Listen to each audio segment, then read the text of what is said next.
तो भई आपको अच्छी पढ़ाई करनी है, जो लोग स्टूडेंट्स हैं और बहुत ज़्यादा सिलेबस है, कॉम्पिटिशन की तैयारी कर रहे हैं, स्ट्रेस भी बहुत ज़्यादा है बहुत सारे लोगों को।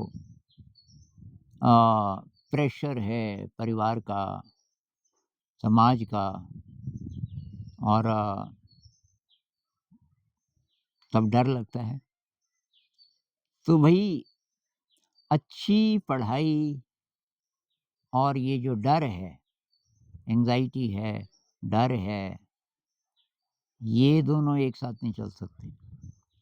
सेल्फ डिसिप्लिन अलग चीज़ है कि जब आप ठान लेते हो कि भई आज मुझे ये पढ़ना है इसमें उत्साह है, इसमें सेल्फ डिसिप्लिन है, इसमें डर नहीं है।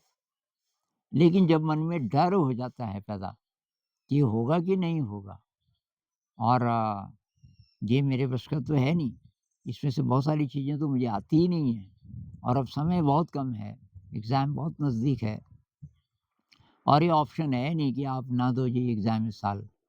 क्योंकि काफ़ी पैसा खर्च कर चुके हैं, काफ़ी टाइम खर्च हो गया, घर वाले पीछे पड़े हुए हैं और कोई 2 बार नहीं निकला, 3 बार नहीं निकला, घर वाले कह रहे हैं कि इस बार तुझे निकलना ही निकलना है। तो ये डर बढ़ता जाता है। तो अब क्या करें? वैसे तो इस विषय पे मैं काफ़ी बोल चुका हूँ, लेकिन ये फिर भी अलग-अलग प्रकार से बोलना पड़ रहा है क्योंकि अब नए-नए लोग जुड़ रहे हैं, उनके कमेंट से लगता है कि उन्होंने पुराने वीडियोज़ ज़्यादा देखे नहीं होंगे। उनके पास क्या पता समय भी नहीं होगा। तो भई मेरा तो ये मानना है कि परीक्षा को भूल जाइए आप। परीक्षा पास करनी है, इस चीज़ को निकाल दीजिए। किसी को मत बोलिए, घरवालों को मत बोलिए कि मैं अब परीक्षा से परेशान नहीं हूँ, मैंने एक तरफ रख दिया। किसी को मत बोलिए, लेकिन अपने मन से आप परीक्षा को तो हटा दीजिए। अब रहा सिलेबस, उसमें से देखिए क्या-क्या चीज़ें आपको अच्छी लगती हैं और उसको पूरी मेहनत से कीजिए। जब कर ही रहे हैं, तो 100% एनर्जी से। ये तब ये नहीं कि बीच में मोबाइल में उँगली घुमाने लग गए कि जी बोर हो रहे हैं, समझ नहीं आ रहा, ये नहीं चलेगा तब।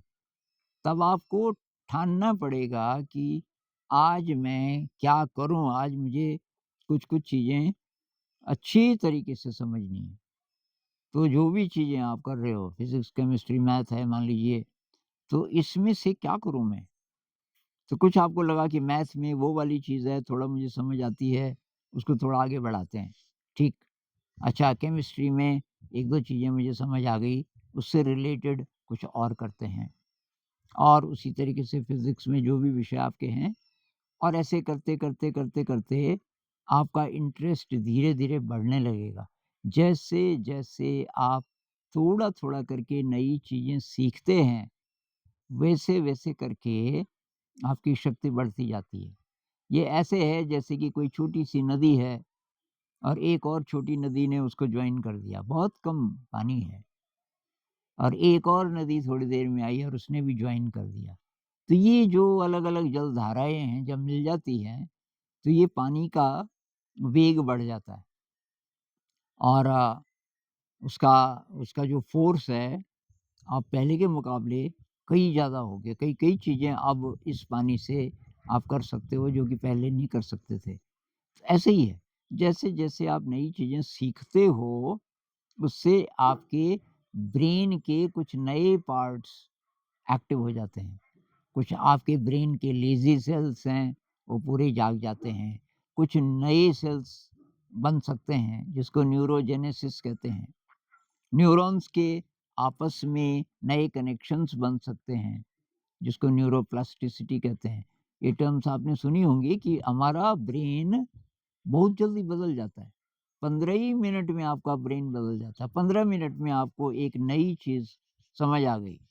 मान लीजिए फ़िज़िक्स में ऐसा था कि ये नदी बह रही है और ये 4 किलोमीटर प्रति घंटे की रफ़्तार से बह रही है और 1 किलोमीटर चौड़ी नदी है। यहाँ से आप सीधे जाना चाहते हो, आप चले 5 किलोमीटर की रफ़्तार से कहाँ पहुँचोगे? तो आप सीधे नहीं बल्कि इधर पहुँचोगे। तो इसमें साइन थीटा लगेगा कि कॉस थीटा लगेगा, क्यों लगेगा? मान लीजिए ये आपकी पकड़ में आ गया, ये सवाल। इससे रिलेटेड अब कई दूसरे सवाल आप कर सकते हो कि कोई साइक्लिस्ट है, हवा इधर को चल रही है और साइक्लिस्ट इधर को जा रहा है। ऐसे बहुत जगह फिर यही सिद्धांत अप्लाई होता है। तो इससे फिर आपने किया फिज़िक्स में कुछ नया, लेकिन उससे मदद मिलेगी केमिस्ट्री में भी, इंग्लिश में भी इत्यादि। तो ये तो आपको वही सेल्फ डिसिप्लिन क्यों आप ये सब सीखोगे अगर आप एग्ज़ाम के बाद नहीं सोच रहे, अगर आपको ये लग रहा है पता नहीं एग्ज़ाम में फ़ेल होंगे या पास होंगे। मैं कह रहा हूँ इसको एक तरफ रख दो एग्ज़ाम को, तब क्या चीज़ है जो आपको मोटिवेट करेगी? तो वो होगा ज्ञान। मैं भई ज्ञान के लिए पढ़ूँगा या पढ़ूँगी अ, क्योंकि ज्ञान काम आएगा ज़िंदगी में कभी भी। ये इस एग्ज़ाम में चाहे फ़ेल हो जाऊँ, चाहे पास हो जाऊँ, वैसे भी आपको ये मान के नहीं चलना चाहिए कि पास हो ही जाएँगे। भई 1000 में से 1 ही ने पास होना है। तो जितनी उम्मीद आप लगाए बैठे हैं, ऐसे-ऐसे कम से कम 250-300 और बच्चे होंगे, जो 1-1, 2-2 नंबर से रह गए थे और इस बार अब वो कह रहे हैं कि भई इस बार तो निकल ही जाएँगे। अब 250 अगर हैं, लगभग बराबर स्तर पे, निकलना एक ने है। अब इससे निराशा आती है, इससे डर आता है। इसका मतलब ये नहीं कि तैयारी नहीं करनी, आप ज्ञान के लिए पढ़िए। अब इसमें डर बहुत बड़ी बाधा है। अगर आप ज्ञान के लिए पढ़ोगे, तब डर नहीं लगेगा। अगर आप एग्ज़ाम को भूल जाओगे, एक तरफ रख दोगे, तो तब क्या होगा? तब डर नहीं लगेगा। और जब आप फ़ेल हो भी गए मान लीजिए, तो आप कूल रहोगे। आपने काफ़ी सारी जो सारी चीज़ें सीखी, जो कि काम आएँगी ज़िंदगी में। माता-पिता चाहे कुछ भी बोलें कि इस बार भी नहीं निकला वगैरह-वगैरह, लेकिन आपको पता है कि आप बहुत सारी चीज़ें सीखे। तो ये ट्राई कीजिए और अच्छे रसायन बनाइए अपने अंदर, जिसमें मज़ा आए। ये डोपामाइन, सेरोटोनिन, ऑक्सीटोसिन, गाबा जो कि मेंटल हेल्थ के लिए बहुत बढ़िया हैं, इनको बनाइए। तो इसमें म्यूज़िक का सहारा ले सकते हो आप। इंस्ट्रूमेंटल म्यूज़िक, ये क्लासिकल, वो लगाइए आप।